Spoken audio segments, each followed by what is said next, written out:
Assalamualaikum warahmatullahi wabarakatuh. Di kesempatan kali ini kita akan menjelaskan tentang politik etis. Kelompok 6 terdiri dari Rahadian, Givari, Kaula, Gebi, dan Aidia. Apa itu politik etis? Politik etis adalah kebijakan yang dikeluarkan pemerintah kolonial Hindia Belanda sejak 17 September 1901.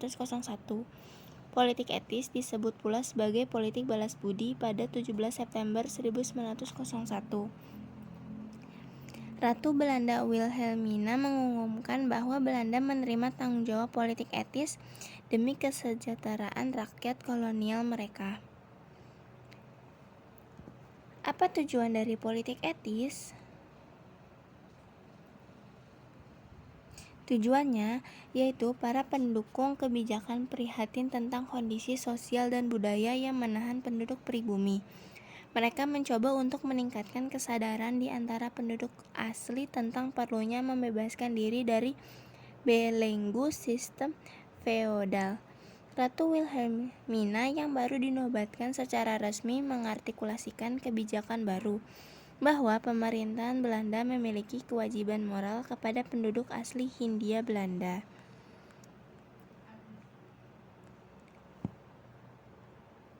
Siapa saja tokoh di belakang politik etis? Yang pertama ada Cornat Theodor van Deventer. Van Deventer pertama kali mengungkapkan tentang politik etis melalui majalah De Geest pada 1899.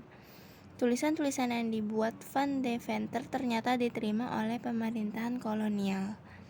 Yang kedua yaitu ada Peter Brooshoff. Jurnalis Peter Brooshoff menulis tentang kewajiban moral Belanda untuk memberikan lebih banyak kepada rakyat Hindia Belanda.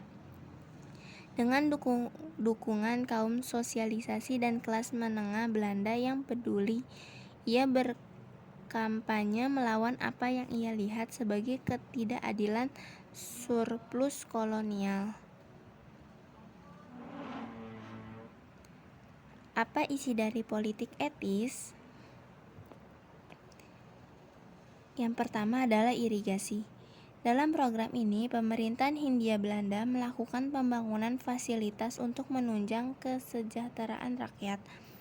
Sarana dan prasarana untuk menyokong aktivitas pertanian serta perkebunan diberikan, meliputi pembuatan waduk, perbaikan sanitasi, jalur transportasi, pengangkutan hasil tani, dan lain-lainnya. Yang kedua yaitu edukasi. Melalui program edukasi, peningkatan kualitas sumber daya manusia atau bisa disingkat SDM dan upaya mengurangi angka buta huruf masyarakat dilakukan. Selain itu, mulai dilaksanakannya pengadaan sekolah-sekolah untuk rakyat. Yang ketiga adalah imigrasi. Imigrasi adalah program ketiga dari politik etis. Imigrasi ditetapkan dalam rangka memeratakan kepadatan penduduk yang terjadi di Indonesia atau Hindia Belanda. Pada saat itu, pada tahun 1900, Jawa dan Madura sudah dihuni oleh 14 juta jiwa. Melalui kebijakan ini didirikanlah sebuah pemukiman baru. Kebijakan ini mulai aktif pada 1901. Sekian pembahasan dari kelompok 6. Terima kasih.